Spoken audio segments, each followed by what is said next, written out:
Old Testament reading is from Samuel chapter 16, verses 1 to 13. Samuel chooses one of Jesse's sons as king. Yahweh said to Samuel, "How long will you grieve for Saul, since I rejected him as ruler of Israel? Fill your horn with oil and be on your way, for I am sending you to Jesse in Bethlehem, for I have chosen my ruler from among my children." But Samuel replied, "How can I go? For if Saul learns about it, I will be murdered." Yahweh replied, "Take a heifer with you. I'm sending you to Jesse. Tell him that you came to offer a sacrifice to Yahweh. And invite Jesse to the sacrifice. Then I will show you what to do. You are to anoint for me my selection." Samuel did what Yahweh said. When he arrived at Bethlehem, the elders of the town trembled when they met Samuel. They asked, "Do you come in peace?" Samuel said, "Yes, in peace. I have come to sacrifice to Yahweh. Consecrate yourselves and come to the sacrifice with me." Then he consecrated Jesse and his children and invited them to the sacrifice. When they arrived, and Samuel saw Eliab, and said to himself, "Surely God's anointed stands here before Yahweh." But Yahweh said to Samuel, "Pay no attention to appearance and height. I have rejected him. Yahweh does not see as mortals see. Mortals see only appearances, but Yahweh sees into the heart." Then Jesse called Abinadab to pass before Samuel, who said, "No, Yahweh has not chosen this one." Next came Shammah, but Samuel said, "No, this one, not this one either."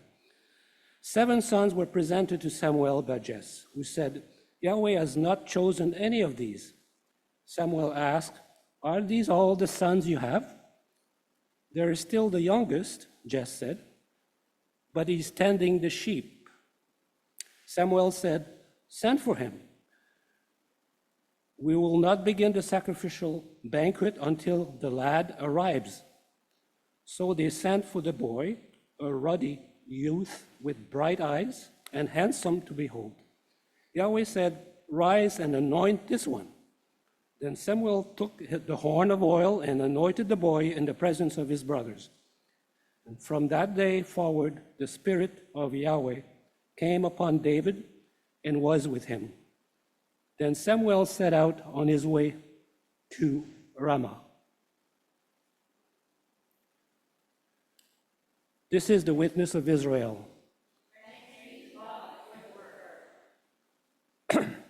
This morning gospel reading is from the Gospel of John, chapter 9, verses 1 to 41. Jesus heals the man born blind. As Jesus walked along, he saw someone who had been blind from birth. The disciples asked Jesus, "Rabbi, was it this individual's sin that caused the blindness, or that of the parents?" "Neither," answered Jesus. "It wasn't because of anyone's sin, not this person, not the parents. Rather, it was to let God's works shine forth in this person." With that, Jesus spat on the ground, made mud with his saliva, and smeared the blind one's eyes with the mud. Then Jesus said, "Go wash in the pool of Siloam." Siloam means sent. So the person went off to wash and came back able to see. It had been on the Sabbath that Jesus had made the mud paste and opened this one's eyes. The Pharisees asked how the individual could see. They were told, "Jesus put mud on my eyes. I washed it off and now I can see." This prompted some Pharisees to say, "This Jesus cannot be from God because he doesn't keep the Sabbath." Others argued, But how could a sinner perform signs like these? They were sharply divided. Excuse me. The temple authorities refused to believe that this one had been blind and had begun to see until they summoned the parents. "Is this your child?" they asked. "And if so, do you attest that your child was blind at birth? How do you account for the fact that now your child can see?" The parents answered, "We know this is our child, blind from birth. But how our child can see now, or who opened those blind eyes, we have no idea. But don't ask us. Our child is old enough to speak without us." The parent answered this way because they were afraid of the temple authorities, who had already agreed among themselves that anyone who acknowledged Jesus as the Messiah would be put out of the synagogue. A second time, they summoned the one who had been born blind and said, "Give God the glory instead. We know that this Jesus is a sinner." "I don't know whether he is a sinner or not," the individual answered. "All I know is that I used to be blind and now I can see." They persisted. "Just what did he do to you? How did he open your eyes?" "I already told you, but you won't listen to me," came the answer. "Why do you want to hear it all over again? Don't tell me you want to become disciples of Jesus too." "What?" they exclaimed. "You are steeped in sin from birth and you are giving us lectures." With that, they threw the person out. And Jesus said, "I came into this world to execute justice, to make the sightless see and the seeing blind."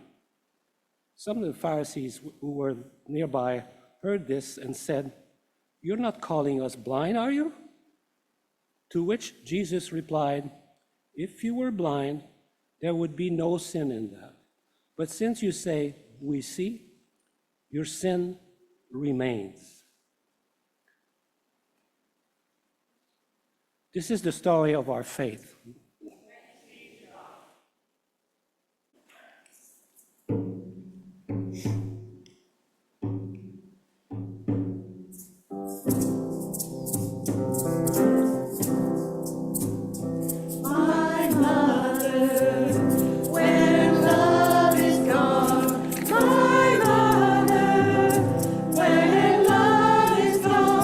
In our darkest hour, hope lingers on.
For those who do not know me, my name is Richard Cunningham. I am the chair of the Affirming Committee.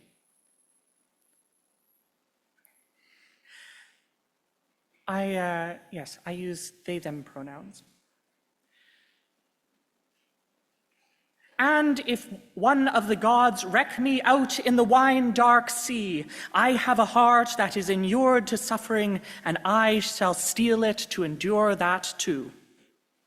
A quote from Homer's Odyssey, written in the 8th century.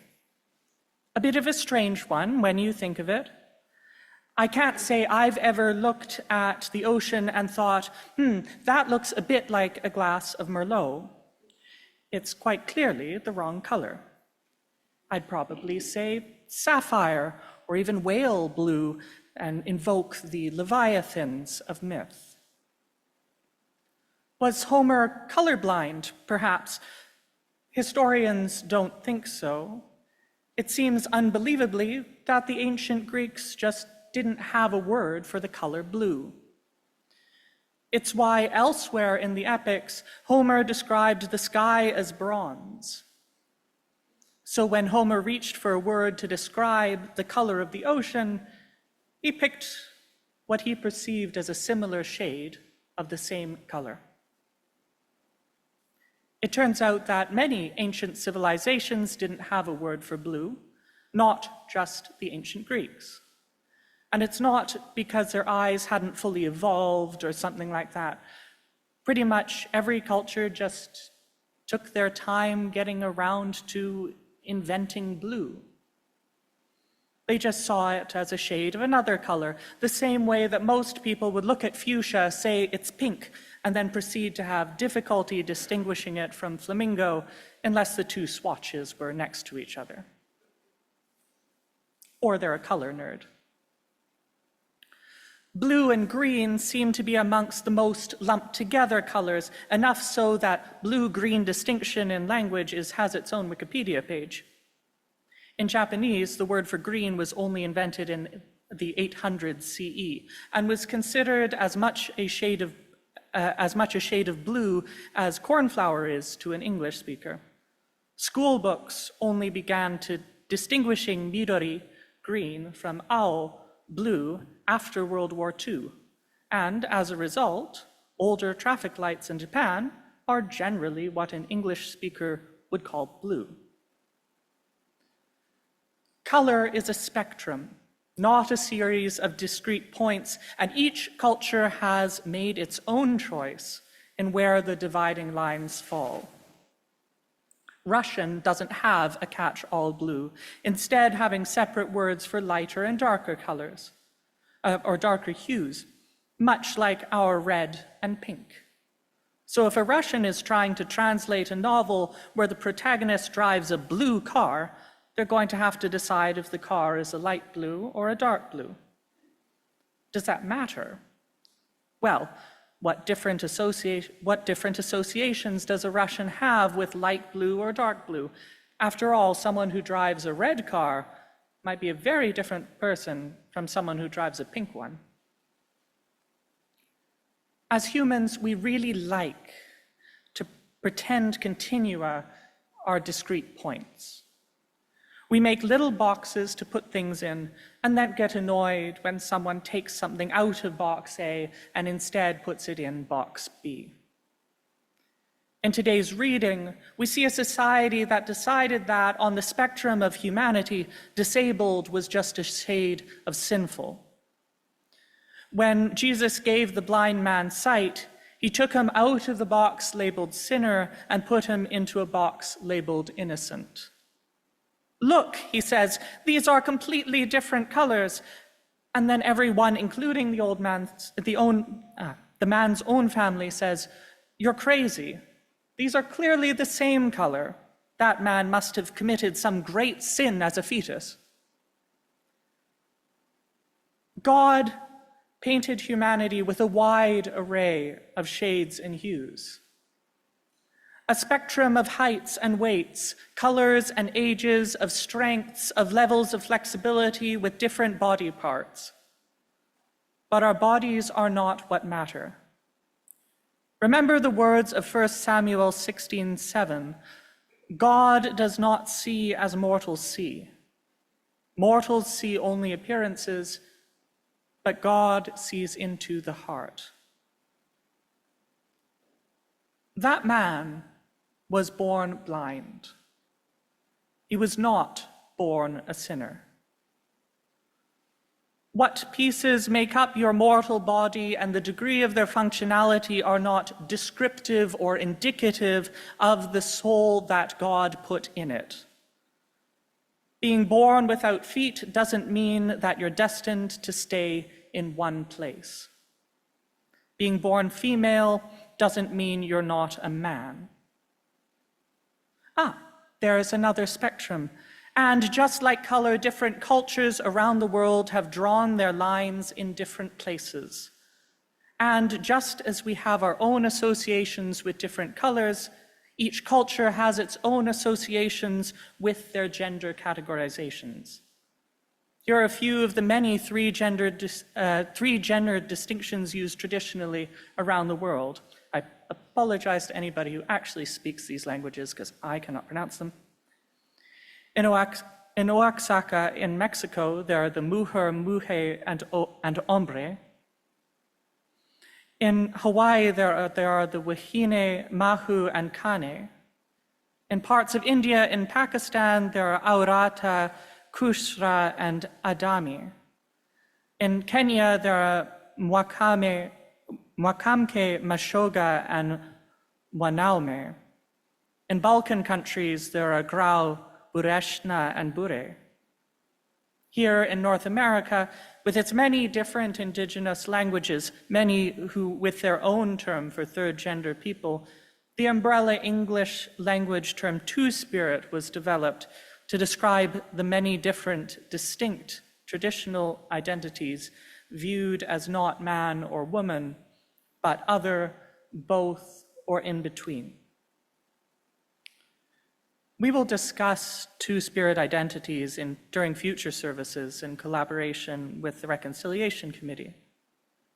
In the meantime, when someone says that everyone must be a male man or a female woman, or that trans and non-binary identities were only invented in the 70s, you can pity them, that they cannot perceive the spectrum that God made, that has always been there, and that they are blinded to.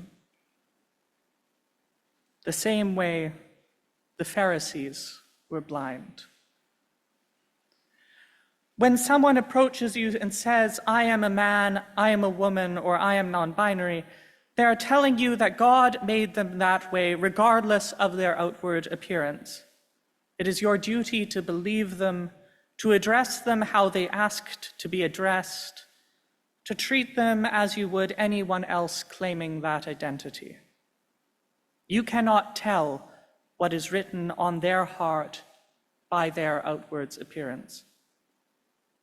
And just as it did harm to the blind man to be labeled by all to be a sinner, it does them harm to be put in a box where their soul does not belong. Today, we are celebrating Pi Day, when we reaffirm our public, intentional, and explicit support and inclusion of 2S LGBTQIA+ people. We make sure that others know we are on the side of justice and truth, and that we are a safe harbor for those who are spurned by their own communities of faith for being who God made them, where we can appreciate the whole rainbow of God's creation. Amen.